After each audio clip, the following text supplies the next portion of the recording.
is part of Ethiopia about to break away leaders in the northern region of Tigray. dalka Ethiopia oo ah dal weyn oo xuduudo kala duwan la leh 6 dal oo ku yaala Afrika ayaa tan iyo markii ay ka bilowdeen isbedelada siyaasadeed sanadkii 2017 waxa jirtay faragelimo siyaasadeed iyo xiriiro u la yeelanaya wadamada kala duwan ee caalamka gaar ahaan wadamada Khaliijka oo saameyn ku leh gobolka ayaa tan iyo markii uu bilowday in xiriir yeeshaan Eritrea iyo Ethiopia waxay bilaabeen in labada dhinacba ay saameyn ku yeeshaan isla markaana ay soo dhaweystaan wax kasta oo gobolka ku saabsan Imaaraadka Sacuudi Carabiga iyo waliba sidoo kale Suudaan oo dib iyana isbedel looga dhaceenba waxa ay irdaha u fureen dhammaan dalalka Ethiopia iyo Eritrea laakiin xiriirkaas ayaa ahaa mid shabakada waaweyn ay dhex socdaan isla markaana habsi iyo walwal ay dhinacyo badan ka muujinayaan qaabka uu ku socday Eritrea waxa saldhig ku leh dawlado kala duwan oo Khaliijka gaar ahaan Imaaraadka Carabta waxaana saldhigaas loo arkay inuu ahaa bilowgii la sameeyay mid ka soo horjeeda danaha Ethiopia laakiin hadda si isku mid ayay u adeegsanayaan Ethiopiaanka Imaaraadka iyo Eritrea warbixinteena waxaynu ku qaadaa dhigaynaa dagaalka Ethiopia ma kulminaya Masar Suudaan Imaaraadka Carabta iyo Turkiga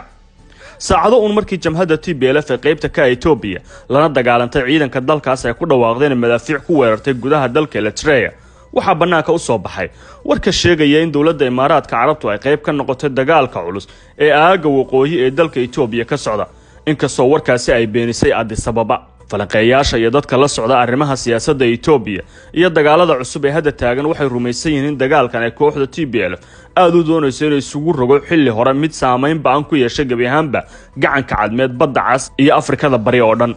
taas oo ay u sameysay suuqeen wanaagsan iyo madaafiic u muuqday daandaansi dagaal oo meel kala duwan ay u qaybisay Eritrea waxa saldhig ciidan ku leh dawladda Imaaraadka Carabta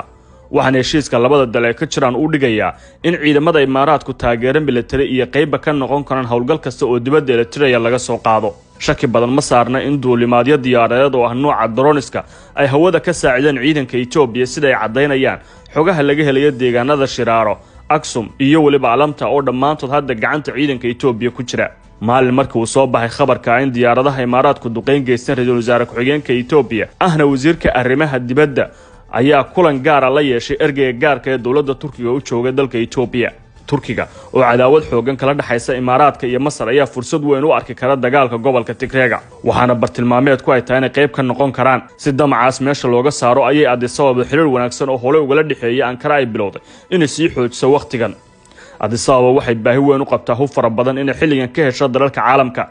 reer galbeedka ay hore uga heli jirtay taageero military ayaa hadda dhabarka u jeediyay waxayna Ankara u arkaan saaxiib wanaagsan oo waqtigan ay ka heli karaan waxyaabaha ay baahida u qabaan xukuumadda uu hogaamiyo Recep Tayyip Erdogan ayaa hadda isku filnaansho 70% dhaafsan ka gaartay gabi ahaanba hubka culus iyo konfududba waxayna dagaalo culus ka gashay Liibiya Azerbaijan Syria badda madow ay isku haystaan dalalka reer Yurub sidaas oo kale fursadda kale ee Abiy Ahmed uga muuqatay dagaalka waqooyiga ayaa in Turkiga uga dhigi karo goob ay isku hayaan Masar oo ay si baan isugu dhacsan yihiin dawladda Turkiga una tuso inay Qaahira taageero siinayso jamhadda ka soo horjeeda xukunkiisa ee waxba ka duwan PKK-da Kurdida ee ka soo horjeeda dawladda Turkiga waxaana casriyeynta iyo fududeynta xiriirka cusub ee u dhaxeeya Ankara iyo Addis Ababa uu sii xoogaysanaya markii wargeyska Ahram ee ka soo baxay dalkaasi Masar uu daabacay in ganacsato dalkaas u dhalatay 10 milyan oo dollar ay dhawaan ku kharash gareeyeen sida ay u mashaariic uga hirgelin lahaayeen gobolka Tigray haddana ay walwal ka qabaan in mashaariicdaas lala wareego si looga jeediyo dhinaca caalamka dhacdooyinka dagaalkan isla markaana TPLF loogu arko jamhad ka soo horjeeda xasiloonida ayuu ra'iisul wasaare Abiy ku-xigeenkiisa ahna wasiirka arrimaha dibadda u ambixiyay wadamada gobolka lugtiisa koobaad waxa uu ku tagay Uganda Nairobi iyo Djibouti iyo Soomaaliya oo socdaal ku tagi doonaan xubno kala duwan sida ay cadeynayaan xogaha laga helayo wasaaradda arrimaha dibadda Djibouti way sii horumarsatay qaraarkeeda waxayna sheegtay inay taageerayso amniga kala dambeynta federaalka iyo dimuqraadiyadda Ethiopia ee uu hogaaminayo Abiy Ahmed socdaalka Macron waxa ka sii horeeyay la taliyaha amniga ee qaranka ra'iisul wasaaraha Ethiopia oo booqday Suudaan si loo baajiyo wax u muuqday xiriirka labada dal oo madmadow ku jiray waxa ka sii horeeyay taliyaha ciidanka ee dalkaas oo booqasho dhamaadkii bishii hore ku yimid Addis Ababa oo shir gaar ah ku yeeshay ra'iisul wasaaraha Ethiopia inkastoo ay sohdimaha xuduudaha iyo muranka biyaha Niilku ka dhaxeeyo Suudaan iyo Ethiopia haddana xukuumadda Khartoum marnamo uma aragta saaxiib ay si fudud kula dagaalami karto Abiy Ahmed dhinaca kalena TPLF waxay u aragtaa shabakad ay tahay in la sii kordhiyo maadaama Ethiopia iyo Suudaan iyo Masar ay isku hayaan arrimaha biyaha waxaana xilliga adkaa ee Suudaan qaybta weyn ka qaatay isku soo dhaweynta dhinacyada isku hayay talada Suudaan dowladda Itoobiya oo xilligaas u xilsaartay Danjire Maxamuud Dirir xaaladda gobolka Tigreega ee waqooyiga Itoobiya waxa uu muuqdaa mid kulminaya dhammaan dhinacyo kala duwan oo kala ahdaaf qaarkood waxay u arkaan fursad weyn oo ay tahay in dagaalkaasi uu sii socdo siina waraaqo qaar kale waxay u arkaan fursad ay tahay in la soo afjaro kaligi talisnimada TPLF